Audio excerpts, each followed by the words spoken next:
Thank you for inviting me to speak today. I'm a consultant dermatologist from Melbourne, Australia, but a number of years ago I also undertook a fellowship in EB in London, which was funded by Deborah UK, and during that time I worked very closely with Professor Gemma Malario and it helped in the development of these guidelines. Just a word of warning, I know there are a lot of patients and families in the audience. I will be showing some pictures of squamous cell carcinoma. If you feel that may be upsetting to you, you're welcome to leave for my presentation. Apologies.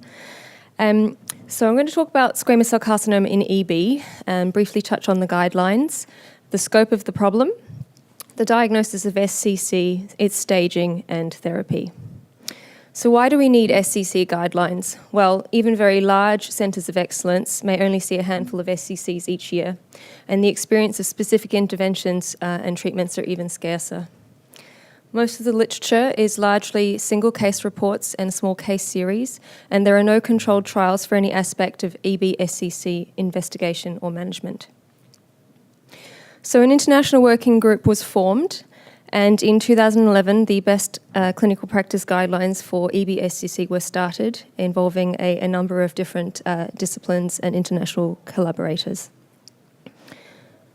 An extensive systematic literature review was performed, and the areas for evaluation were identified as EB-SCC screening, monitoring, diagnosis, staging, surgical and non-surgical management, and palliative care. Recommendations were then made based on the existing evidence in the literature, and where there was not evidence, this was supplemented by expert clinical opinion and consensus.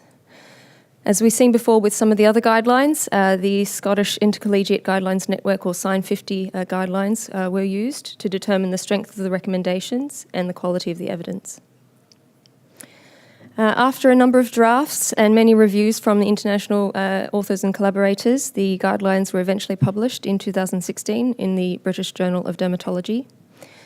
They are also hosted on the Deborah International website, where they are free to download due to a generous grant from Deborah Belgium allowing open access publication. This is to enable availability and dissemination to all clinicians working with EB and patients with EB around the world.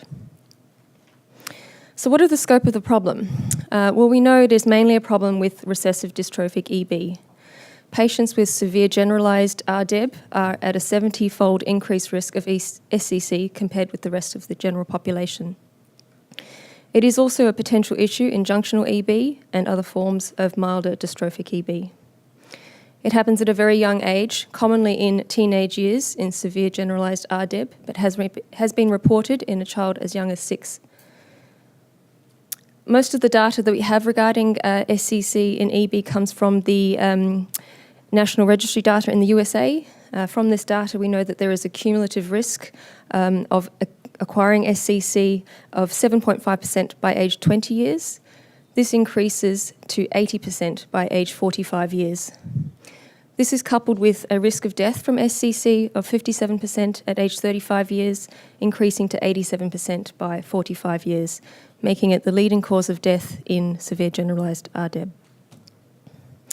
This is a patient with severe generalised RDEB who had their first SCC at age 13, that's the knee, and another patient with severe generalised RDEB who had their first SCC at age 17, that's on the flank.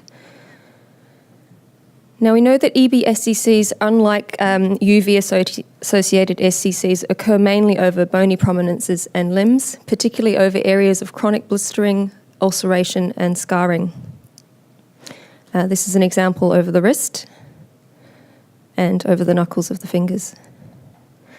There often are multiple primaries as well. Here we see a SCC on the thumb and also on the fourth finger synchronously. And they're peculiar because they can be very well differentiated histologically but behave aggressively and can metastasize despite wide local excision with clear margins. Well, how do we diagnose them? What do they look like? It can be extremely difficult because they can mimic normal EB wounds. One clue could be that the wound is non-healing or taking a very long time to heal. This is an example of a non-healing wound which was SCC. You can see the biopsy points that were taken there. Another clue could be a wound that is enlarging rapidly, particularly if it has a heaped up growth pattern or is exophytic. This is an example on the ankle of an exophytic lesion and another one on the hand. Another clue could be an area of hyperkeratosis, particularly if there's a raised shoulder of skin around the hyperkeratosis. This is an example on the leg and on the foot. It is important to remember that they can look completely innocuous. The only clue may be that the patient can tell you it feels a bit different to my normal wounds, or it may be a bit painful or even tingly. This is a fairly subtle hyperkeratotic SCC. Another very subtle superficial ulceration, which was SCC. Can you pick the SCC in this picture? I couldn't. That's it there.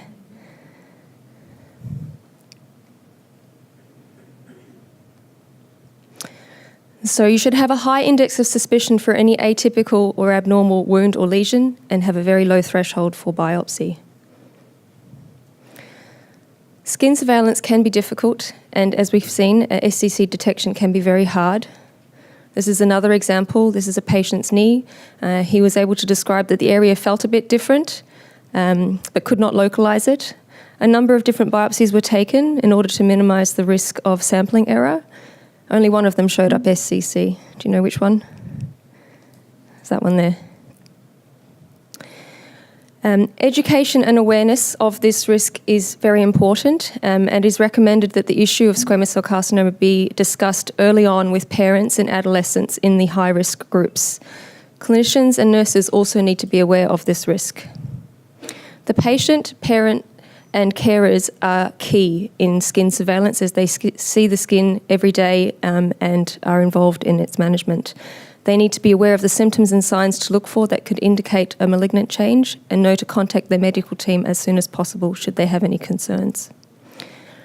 All areas of skin need to be examined by a clinician who is experienced with EB wounds. This could be an examination performed at home by an EB clinical nurse specialist where home visits are available, or by a dermatologist at a hospital visit. Photography is very important. Baseline photography of the skin is recommended, which can be used later on for comparison. Also, serial photographs of a suspicious wound or lesion can be helpful to monitor it over time should an immediate biopsy not be able to be performed. Generally, for severe generalised RDEB, a skin check or examination every 3 to 6 months from age 10 years is recommended. For the lower risk groups, a skin examination is recommended every 6 to 12 months from age 20 years. And there should be open access to the patient's treating team should there be any concerns in the in-between times. There should be a low threshold for biopsy of any suspicious wound or lesion. 3 to 4 millimetre punch biopsies are recommended. Also recommended are taking multiple biopsies from the edge of the lesion in order to minimise sampling error, as we've seen in the previous example. As EB SCCs can be very difficult to differentiate from pseudoepitheliomatous hyperplasia or granulation tissue, it is recommended that the specimens are sent to a good histopathologist who has experience looking at EB skin. It is also recommended that everyone diagnosed with the EB-associated SCC be reviewed in a multidisciplinary team clinic. This is important as it allows review of the histology and also planning of investigation and treatment. In terms of staging, an ultrasound-guided fine needle aspirate is recommended if there are palpable nodes at presentation. If the FNA is positive, then a lymph node clearance should be offered. It is important to recognise that an FNA may miss micrometastases. Sentinel lymph node biopsy remains controversial. There are limited studies in EB. It has only been performed a number of times. It may be technically more difficult due to scarring, and there is currently no evidence to support that it influences prognosis or outcome. CT or MRI scanning is recommended for large wounds, 5 centimetres in diameter or larger, or if there is a difficult anatomical site and you're worried about underlying involvement of vessels, nerves, tendons or bone. FDG PET scanning is also recommended for large lesions 5 centimetres or greater, or if there are symptoms of metastatic disease such as shortness of breath, deranged LFTs or bone pain. Again, this would not detect small metastases. And another potential pitfall is that there are increased uptake of the tracer from skin, bone marrow and lymph nodes in EB patients. This is an example of PET scan showing increased uptake in the right axilla of an EB patient. The clinical significance can be difficult to determine, but may be helped by performing a CT scan in combination with the PET scan. Here you can see in the right axilla a mass on CT. This is increased uptake in the right axilla on the PET scan. And when you combine the two, this lights up as a hotspot, which means that this is a mass which is metabolically active and therefore more likely to be significant. I'll touch now on treatment of SCC. The standard of care is excision of the primary tumour with wide local excision, ideally a clinical margin of 2 centimetres if possible. And a marker suture on the specimen is recommended so that it can be orientated. Sometimes wide local excision may not be able to be performed due to involvement of underlying structures, and amputation may be the preferred option. It may also be the preferred option for functional considerations, where use of prosthesis is favoured over a large wound, and prostheses have been reported to be used successfully in EB. Minimally invasive surgical techniques such as Mohs micrographic surgery have been used in EB and may be useful for lesions that are difficult to determine clinically. However, there is currently no evidence to suggest its benefit or detriment in compared to wide local excision with clear margins. If there is any local recurrence, then re-excision is recommended. Regional treatments such as lymph node clearance are recommended if the FNA is positive or the CT PET scan is positive. It can also be used as a palliative treatment if there are problematic lymph node wounds. Radiotherapy may also be used. This could be used as a treatment to shrink down the primary tumour prior to surgical excision. However, there is currently no evidence to support its use as a definitive treatment on its own. Radiotherapy is a useful palliative treatment for local, regional or distant spread. It has been used safely in EB, but is often given in smaller fractions in order to limit the skin reactions. And sometimes SCC is not always very radiotherapy responsive. Conventional chemotherapy such as 5-fluorouracil and cisplatin have been used for metastatic disease with variable reports on improvement as a palliative treatment. And some of the potential problems are that this can cause septicemia due to the use of an indwelling vascular catheter and immunosuppression. Systemic retinoids have been used with success in other conditions in which there is increased risk of SCC, particularly the solid organ transplant patients. There's a lot of literature to support its use as a chemopreventer. It has been used in EB in a phase 1 clinical trial. Isotretinoin was given to some patients with RDEB. It was well tolerated and safe. However, there was some reports of increased skin fragility. Currently, there is no evidence to support that it is useful as a primary or secondary chemopreventer of SCC in EB. There may be some potential problems with monitoring, as this medication does require blood monitoring for complications such as hyperlipidemia and deranged LFTs, and also the mechanism of administration. It comes as a capsule, which is meant to be swallowed whole, and this may be a problem for a lot of EB patients. The capsule can be broken open and then the liquid ingested. However, this may affect the bioavailability and effectiveness of the treatment. There are also unanswered questions, such as when to start this treatment. Should it be given arbitrarily to all severe generalised RDEB patients at age 10 years, or wait until a first SCC has developed? We also do not know if there's potential for rebound if the medication is stopped. Some potential therapies include topical imiquimod. This is a treatment that is used in the normal population for treatment of in situ non-melanoma skin cancers. It may be a potential therapy for EB patients who wish to avoid surgery. or potentially to shrink the tumour down prior to having surgery. But I think probably more useful is to use it as a treatment for dysplasia or in situ disease before it develops into an invasive carcinoma. There are questions regarding its tolerability, as it can cause some very severe inflammatory reactions. This is a patient, one of the London patients, who had a large SCC on the dorsum of the left wrist. She declined surgery in favour of maintaining her independence, and as conservative treatment, imicamod was trialled topically. She did have a very severe inflammatory reaction and could only tolerate the treatment for a couple of weeks. As you can see, there has been some tumour shrinkage, however, it has not completely resolved. Another potential therapy would include topical photodynamic therapy, which is used in situ non-melanoma skin cancers in the general population, similar to imicamod. There is a single case report for in situ SCC in EB with good effect, and it again could be used in the situation of treating dysplasia or in situ disease before an invasive carcinoma develops. There are some newer biologic therapies that have emerged in recent years. One example is cetuximab, which is an epidermal growth factor receptor monoclonal antibody antagonist. It has uses in head and neck SCC and colorectal carcinoma. There are variable outcomes in the case reports where it has been used in EB so far.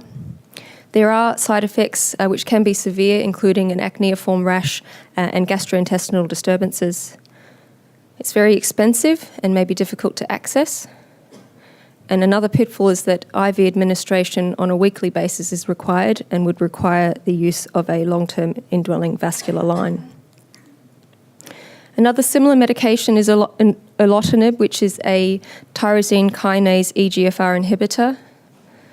It is used in pancreatic and non-small cell lung cancers. The side effects are similar to cetuximab in the form of an acneiform rash and gastrointestinal disturbances.